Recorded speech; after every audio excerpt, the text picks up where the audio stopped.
Energy cannot be destroyed. It can only be transformed. Your sexual desire is no exception. When you hold back instead of giving in, that energy doesn't disappear. It changes form inside you. Have you ever noticed how moments of your greatest clarity, creativity, and strength often arrive after you've resisted temptation? It's not magic or coincidence. It's the hidden law of your psyche at work. Carl Jung understood this well. He spoke of individuation, the arduous journey of becoming who you truly are. And that journey requires sacrifice. It demands that you turn inward and confront your desires instead of obeying them blindly. Why? Because buried in those impulses is your shadow, the part of you that you deny, repress, and which paradoxically holds the key to your freedom. This truth isn't comfortable. It forces you to admit that you've been squandering the most sacred thing you possess, your own energy, your own potential. Every time you let yourself be dragged around by the need for instant gratification, you give up a piece of your power. And do you know what happens when you cannot control your impulses? Someone else will control them for you. Make no mistake, we live in a society that doesn't want you to be powerful. It wants you to be compliant. It wants consumers, not independent thinkers. That's why you are bombarded with sexual imagery and easy pleasures at every turn, so you stay distracted. As long as you're chasing the next hit of instant gratification, you won't look inward. You won't question your reality. You won't awaken. But what if you decided to resist? What if you refused to follow the script that's been handed to you since birth?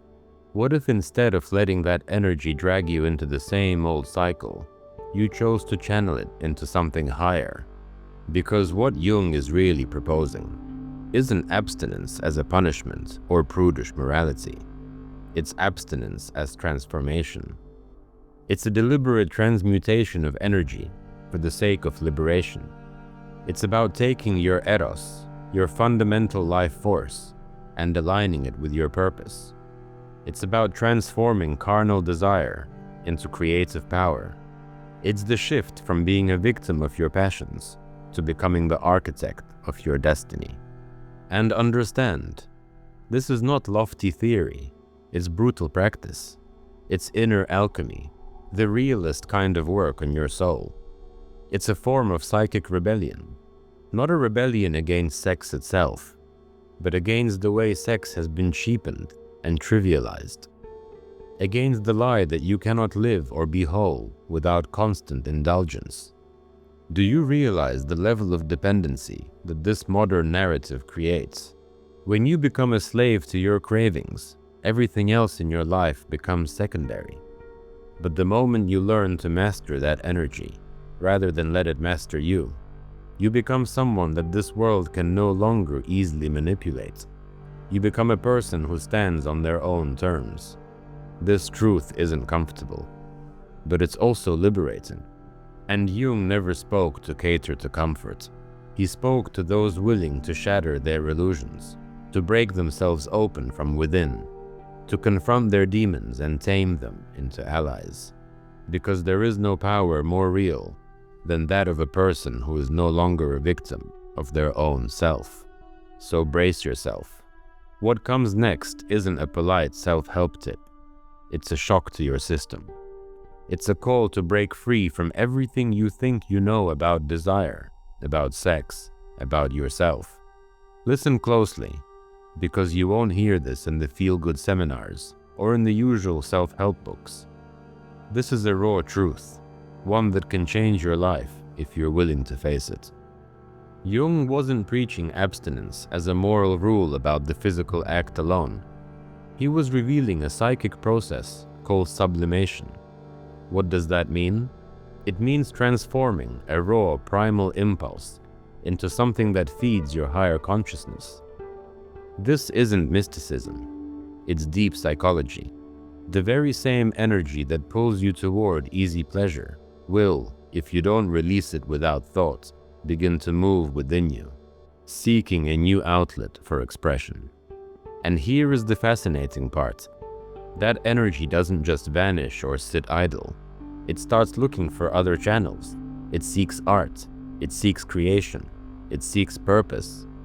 You cannot simply turn this force off like a light switch. You cannot carve it out of yourself. You can only guide it to higher ground. So ask yourself, where is your energy going? Because if you don't consciously redirect it, it will find its own path, and that path often leads inward to devour you.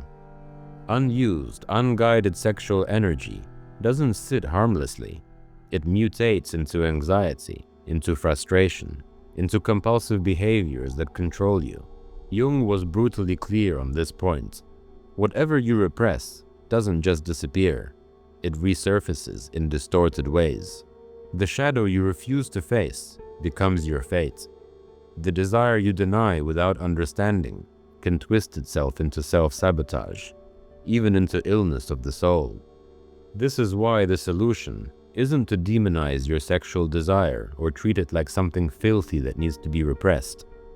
No, it's about understanding that desire as a symbolic language of the soul. Behind every intense impulse, there is a message rising from your unconscious. It doesn't literally want sex for the sake of sex. It wants expansion. It wants wholeness. It wants you to reclaim the part of yourself you've lost or forgotten by chasing what the world told you to chase. This is where Jung's archetypes come into play. Imagine the inner warrior in you facing a dragon. That dragon is your own craving for instant pleasure. The part of you that wants reward without effort, that flees the emptiness inside by gorging on easy stimuli.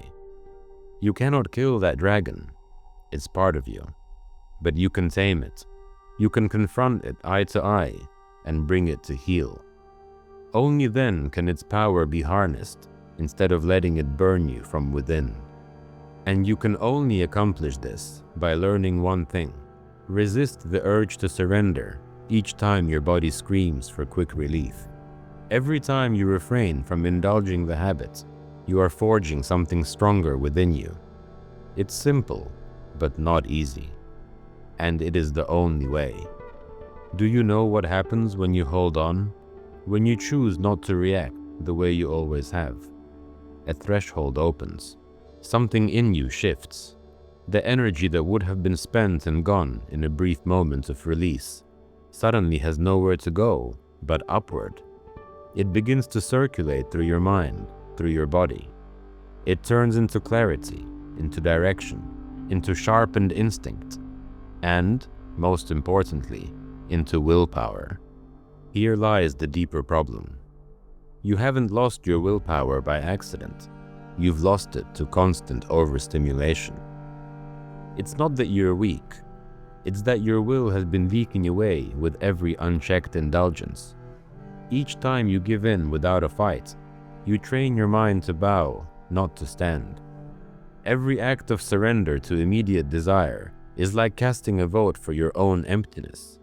You wonder why you can't concentrate, why you procrastinate, why you feel disconnected and hollow, because you've spilled the best parts of yourself over and over. Every impulse indulged without awareness has chipped away at your sense of wholeness.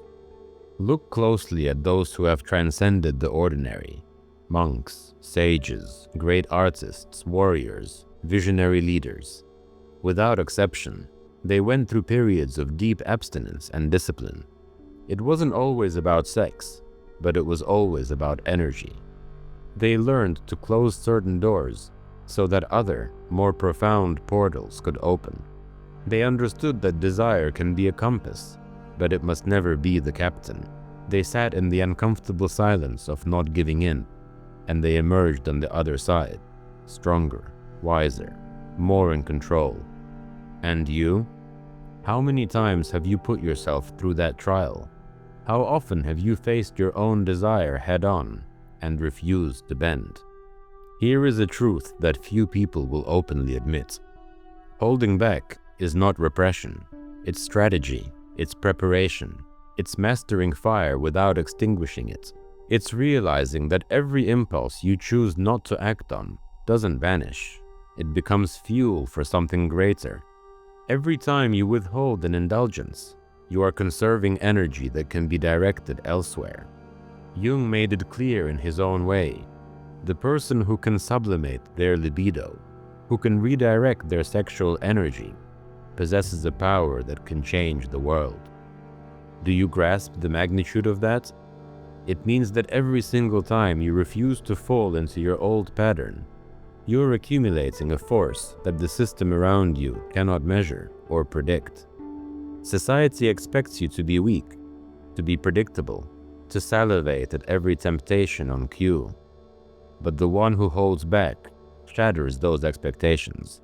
You become unpredictable, and the unpredictable man or woman is the only one who is truly free. Now let's delve even deeper into Jung's psychology, the anima and animus.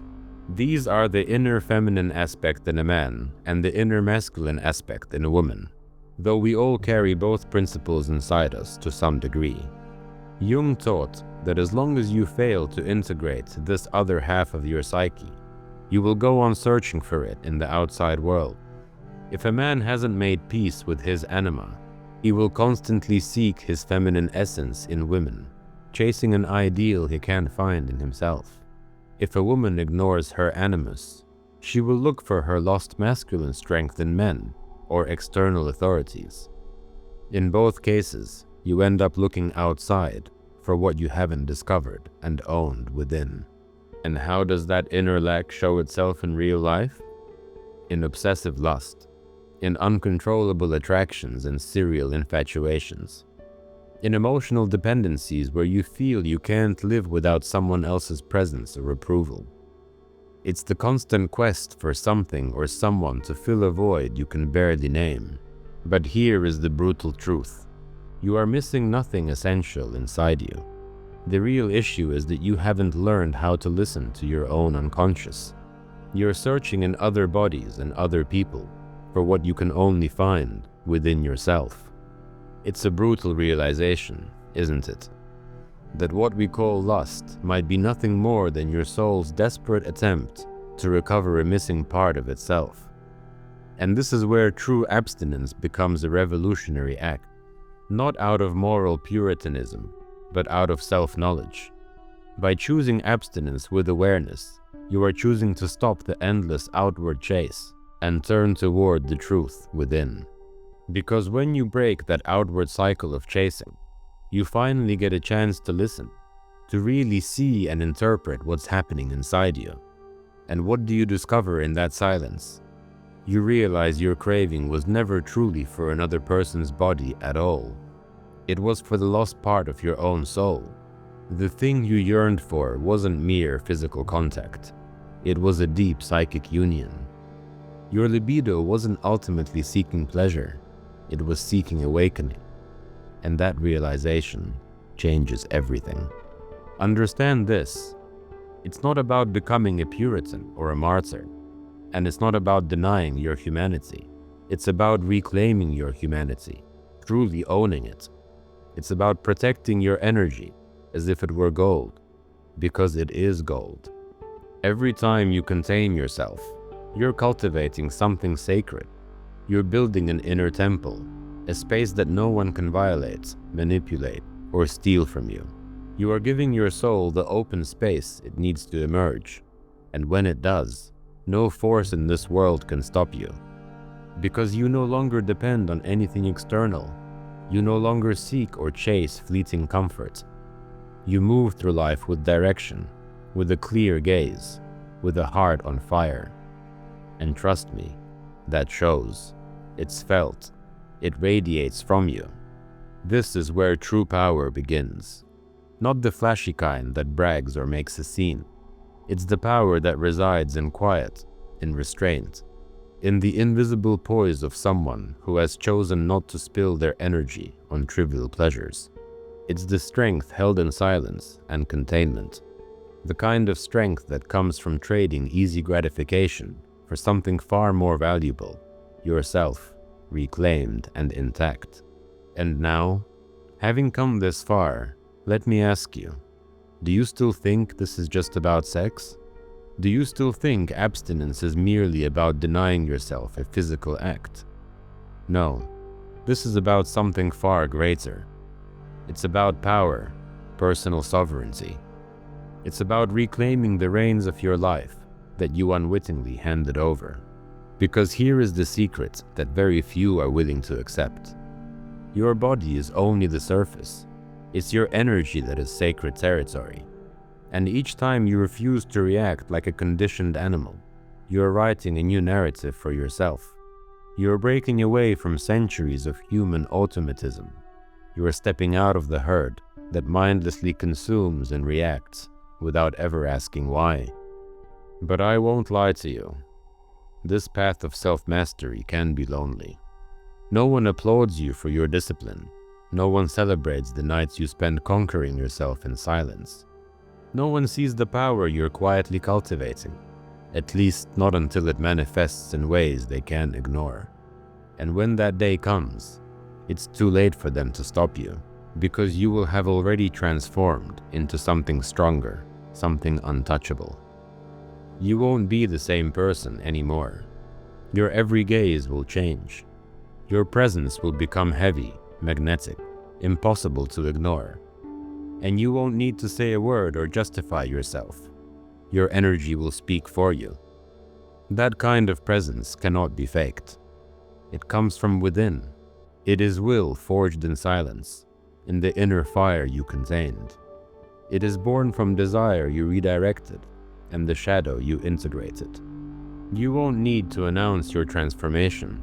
The world will sense it, even if it can't articulate what it feels. Those around you might not understand what changed, but they'll feel a gravity in you. And once you taste what it's like to walk without chains, you will never want to go back. You will have experienced the most addictive freedom of all, the freedom of not needing anything outside yourself to feel whole. And then you'll see it clearly. What society sold to you as freedom was nothing more than a cleverly disguised prison. A gilded cage of pleasures, a jail cell with the door wide open, but with invisible bars. Bars made of need, of impulse, of never-ending lack. They let you indulge. They let you think you're free, all while your true self rattles its chains. Real freedom was waiting for you outside that cage, on the other side of dependency. And do you know what happens once you cut that dependency? You begin to see with entirely new eyes. The superficial things that once dazzled you now appear trivial. The urgent temptations that used to control you lose their power. Desire stops being your master and instead becomes your servant. You choose when to engage it. You decide where to direct your energy and what is worth your life force. That level of clarity is a kind of enlightenment, not the distant, mystical sort, but the practical enlightenment of a human being who is whole and master of themselves. And that state of self-possession, the wholeness of owning your energy, is one of the rarest things in this world, which leads us to a question only you can answer. Will you keep emptying yourself into impulses you barely understand? Or will you start filling yourself with yourself? Because in that decision lies the line between a life directed and a life dragged, between a soul that burns bright and one that quietly sputters out, never having truly shined. If you've made it this far, I promise you, it's not a coincidence. You're one of the few who were ready to hear this. You're someone who can still reclaim their fire. So do it.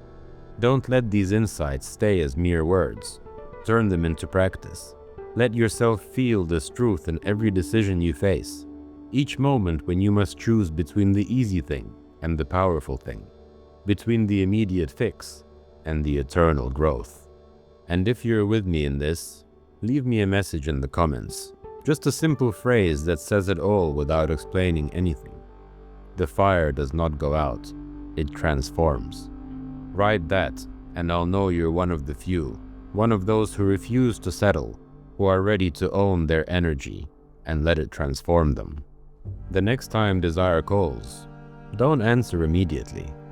Look at it in the eye and ask yourself, will this empty me or will it build me? That single question, small as it seems, can redirect the course of your entire destiny. See you at the next level, or not. You decide.